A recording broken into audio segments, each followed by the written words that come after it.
గాయత్రి మంత్రం. అసలు ఈ గాయత్రి మంత్రానికి ఉన్న శక్తి ఎంతటిదో ఈ కాలం వారెవ్వరికీ తెలియదు. ఈ బ్రహ్మాండం మొత్తానికి జ్ఞానాన్ని అందించేవి వేదాలు అని మనకు తెలిసిందే. మరి ఈ వేదాలన్నింటికీ అమ్మలాంటిది గాయత్రి మంత్రం.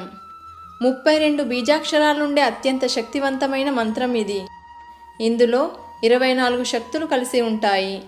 అలాంటి ఈ గాయత్రి మంత్రం ఎంత శక్తివంతమైందో మీ ఊహకే వదిలేస్తున్నాను. ఋగ్వేదంలో ఈ మంత్రానికి సంబంధించిన ప్రస్తావన ఉంది. మన పెద్దవాళ్ళు ఎన్నో మంచి మాటలు చెప్పారు, కానీ ఏది ఎందుకోసం చేయాలనే వివరణ మనకు పూర్తి స్థాయిలో ఇవ్వలేకపోయారు. అనగా మన వెనక తరాల వరకు పెద్దలు చెప్పినవి చెప్పినట్టు చేస్తూ వచ్చారు. వారు ఎందుకు ఏమిటి అని అడగలేదు. కానీ ఈ తరం వారు అన్నింటినీ తెలుసుకోవాలనే ఆలోచనతో ఉన్నారు. మన పెద్దవారు ఏ పని ఎందుకు చేయాలి అని ఖచ్చితమైన కారణం చెప్పలేదు. లైక్ దేవుడికి పూజ ఎందుకు చేయాలి, మనం ఉదయాన్నే ఎందుకు నిద్ర లేవాలి, గాయత్రి మంత్రాన్ని ఎందుకు పఠించాలి, ఇలా ఎన్నో. వీటన్నింటినీ ఎందుకు చేయాలో చెప్పకుండా కేవలం చేయాలి అని మాత్రమే చెప్పారు. అందుకే ఈ తరం వారు ఇలాంటివన్నింటినీ మూఢనమ్మకాల కింద జమ కట్టేస్తున్నారు. ఈరోజు గాయత్రి మంత్రానికి ఉన్న శక్తి గురించి తెలిపే ప్రయత్నం చేస్తాను. గాయత్రి మంత్రం మరియు వేదాల శక్తి ఎంతటిదో తెలుసుకునే ముందు కొన్నింటి గురించి మనం తెలుసుకోవాలి. కాబట్టి మీ మనసుని బుద్ధిని పెట్టి జాగ్రత్తగా వినండి. చాలా ఇంట్రెస్టింగ్గా ఉంటుంది. సో వీడియోని ఎక్కడా స్కిప్ చేయకుండా చివరి వరకు చూడండి. ఇలాంటి మరిన్ని ఇన్ఫర్మేటివ్ వీడియోస్ని మీ కొరకు తెచ్చేందుకు మీ సపోర్టుగా జస్ట్ లైక్ చేయండి చాలు. ఇక ఏమాత్రం ఆలస్యం చేయకుండా టాపిక్లోకి వెళ్ళిపోదాం. గాయత్రి మంత్రానికి ఉన్న శక్తిని అర్థం చేసుకోవాలంటే మీరిప్పుడు నేను చెప్పే మాటలను చాలా జాగ్రత్తగా వినండి. ముందుగా ఈ బ్రహ్మాండానికి బ్రహ్మకి మధ్య గల తేడా ఏమిటి అనే విషయాన్ని తెలుసుకోవాలి. బ్రహ్మ అంటే భగవంతుడని, ఈ సృష్టికి మూల పురుషులైన బ్రహ్మ, విష్ణు, మహేశ్వరులలో ఒకరని మనకు తెలిసిందే. మరి బ్రహ్మాండం అంటే ఏమిటి? బ్రహ్మాండం అనేది అల్టిమేట్ రియాలిటీ, అంటే అసలైన వాస్తవం, ఎలాంటి రూపం లేని స్వరూపం. మరి ఈ బ్రహ్మాండం ఎలా ఏర్పడింది, ఎక్కడి నుండి ఏర్పడింది అనేది ఎవ్వరికీ తెలియదు. ఎప్పుడైతే బ్రహ్మ కానీ విష్ణువు కానీ శివుడు కానీ ఎవరూ లేరో అప్పుడు ఉన్నదే బ్రహ్మాండం. ఈ బ్రహ్మాండంతో పాటు ఇంకొకటి కూడా ఉంది, అదే వాక్ అంటే శబ్దం అని. ఈ బ్రహ్మాండం మొత్తం తయారవడానికి పునాది శబ్దం. ఓం అనే శబ్దం హిందువులకు ఎంత ముఖ్యమైందో మనందరికీ తెలిసిందే. మరి ఈ శబ్దం ఎప్పుడు వచ్చింది, ఎలా వచ్చింది, ఎక్కడి నుండి వచ్చింది అనే విషయం మాత్రం ఎవరికీ తెలియదు. కానీ ఈ బ్రహ్మాండం మరియు వాక్ కలయికతో ఏర్పడ్డవారే బ్రహ్మ, విష్ణు, మహేశ్వరులు. ఇది మీకు వినడానికి కొంత నమ్మశక్యంగా అనిపించకపోవచ్చు, కానీ ఇది సత్యం. కావాలంటే మీకు ఇదే విషయాన్ని సైన్స్తో వివరించి చెప్పడానికి ప్రయత్నిస్తాను. చాలా ఏకాగ్రతగా వినండి. మన కంటికి కనిపించే ఏ వస్తువును తీసుకున్నా అది అతి సూక్ష్మమైన అణువులు, పరమాణువులతో తయారై ఉంటుంది. మీకు ఇంకా క్లియర్గా చెప్పాలంటే, ఫర్ ఎగ్జాంపుల్ మనం ఈ బుక్ను తీసుకున్నాం అనుకోండి. ఈ బుక్ దేంతో తయారైంది? పేపర్స్తో. మరి ఈ పేపర్ దేంతో తయారైంది? దాని లోపల ఏముంది, దాని లోపల ఏముంది, ఇలా చెప్తూ వెళ్తూ ఉంటే అది చివరికి మన కంటికి కూడా కనిపించినంత చిన్న చిన్న అణువులు, పరమాణువులతో ఏర్పడుతుంది.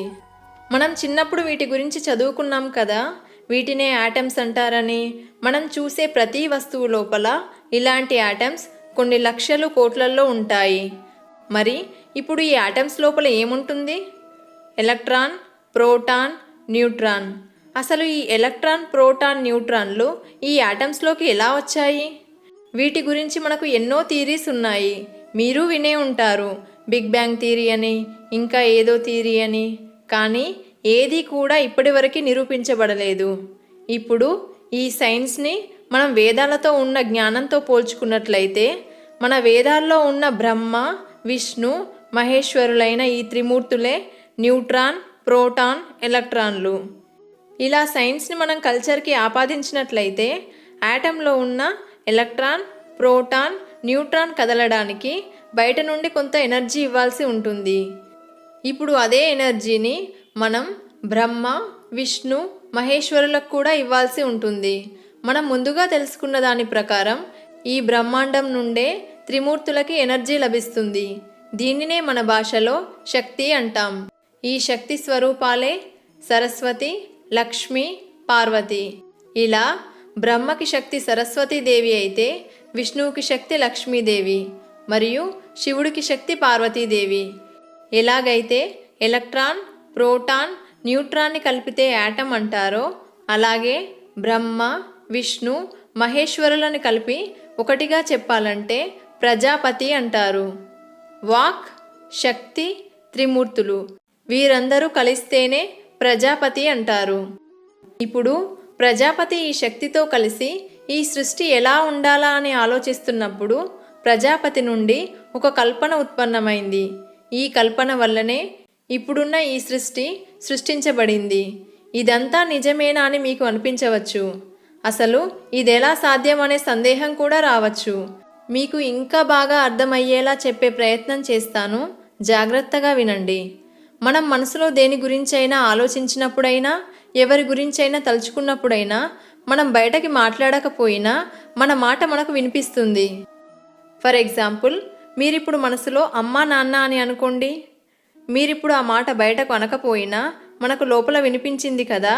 అలాగే ప్రజాపతి కూడా తన వాక్తో ఈ సృష్టిని నిర్మించాలనే భావన చేసినప్పుడు ప్రజాపతి యొక్క కల్పనకు ఈ వాక్ అనగా శబ్దం యొక్క శక్తి తోడైంది. ఇదే మన వేదాలు. వేదాలు అంటే పుస్తకాలు కాదు. వేదం అంటే జ్ఞానం. ఏ జ్ఞానంతో అయితే ఈ సృష్టి నిర్మించబడిందో ఆ జ్ఞానమే మొదటగా ప్రజాపతి లోపల ఉద్భవించింది. ఈ వాక్యే వేదం. వేదం అనగా తెలుసుకోవాల్సింది అని అర్థం. మనకు సులువుగా ఉండేందుకు వేదవ్యాసుడు ఈ వేదాల్ని 4 రకాలుగా విభజించి మనకు ప్రసాదించాడు. ఈ 4 వేదాలు మనందరికీ తెలిసినవే. ఋగ్వేదం, యజుర్వేదం, సామవేదం, అథర్వణ వేదం.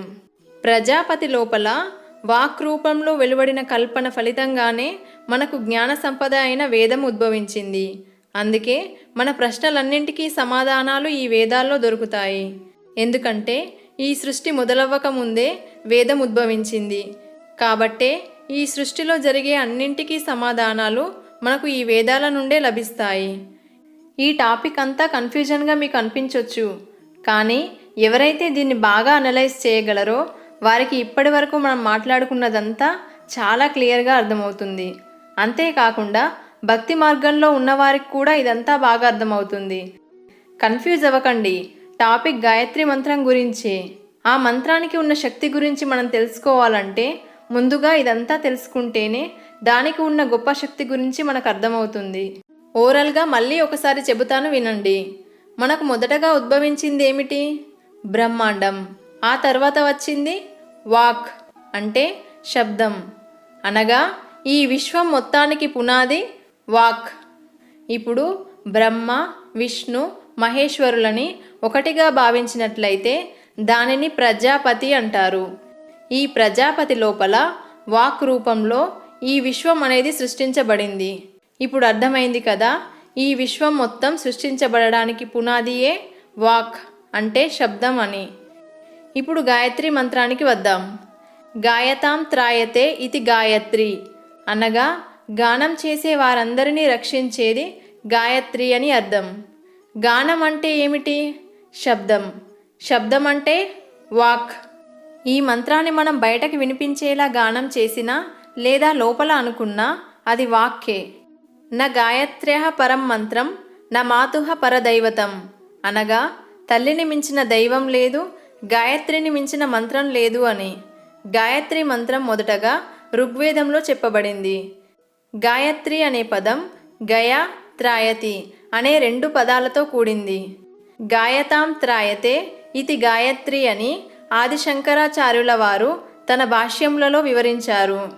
గాయత్రి మంత్రంలోని ప్రతి అక్షరం బీజాక్షరమని, మహిమాన్వితమైనదని.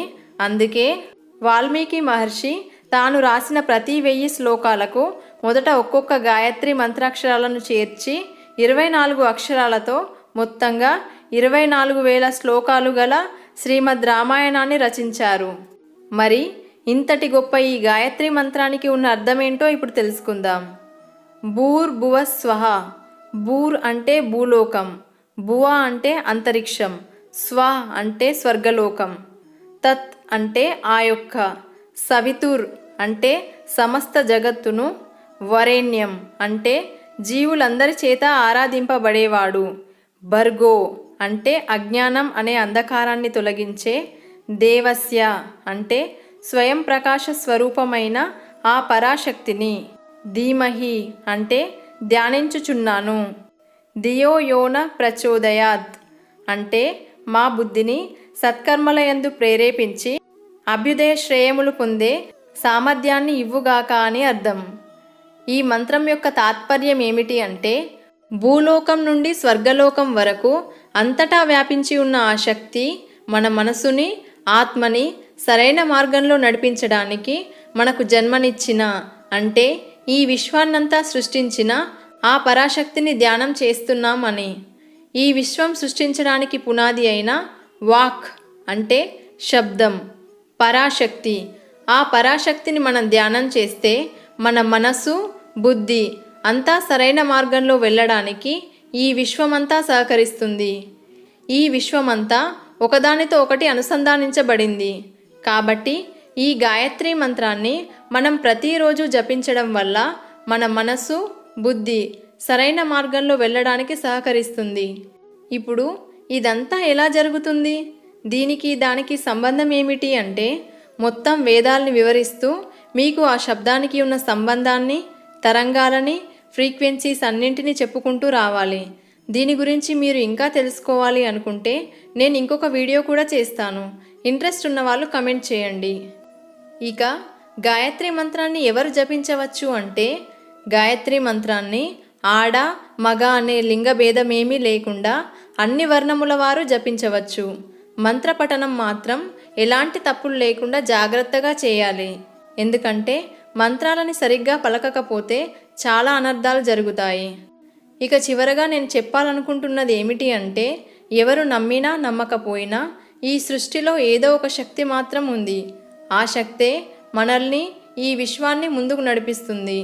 ఈ బ్రహ్మాండంలో ఉన్న త్రిమూర్తులకు వాక్తో పాటే పరాశక్తి తోడై ఈ విశ్వం ఎలా సృష్టించబడిందో, అలాగే యాటంలో ఉన్న ఎలక్ట్రాన్, ప్రోటాన్, న్యూట్రాన్లకి ఫోర్స్ అప్లై చేయడం వల్ల ఎలా కదలిక జరిగిందో, అలాగే ఈ విశ్వంలో ఉన్న చరాచర జీవులన్నింటిలో శక్తి ఉంటుంది. అదే మన మనుగడకి తోడ్పడుతుంది. ఈ వీడియోపై మీ అభిప్రాయాన్ని కమెంట్ చేయండి. వీడియో ఇన్ఫర్మేటివ్ అనిపిస్తే ఒక్క లైక్ చేయండి. మీ ఫ్రెండ్స్ అండ్ రిలేటివ్స్తో షేర్ చేయండి. మీ అభిప్రాయాలని, సజెషన్స్ని కమెంట్ ద్వారా తెలియజేయండి. మీరు చేసే లైక్ అండ్ కమెంట్ వల్ల ఈ వీడియో మీలాంటి ఇంకొంతమందికి సజెస్ట్ అవుతుంది. సో ఇలాంటి మరిన్ని ఇన్ఫర్మేటివ్ వీడియోస్ కోసం సుమక్క 369 ఛానల్ని సబ్స్క్రైబ్ చేయండి. వీడియోని చివరి వరకు చూసిన మీ అందరికీ థ్యాంక్ యూ. నెక్స్ట్ వీడియోతో మళ్ళీ కలుద్దాం.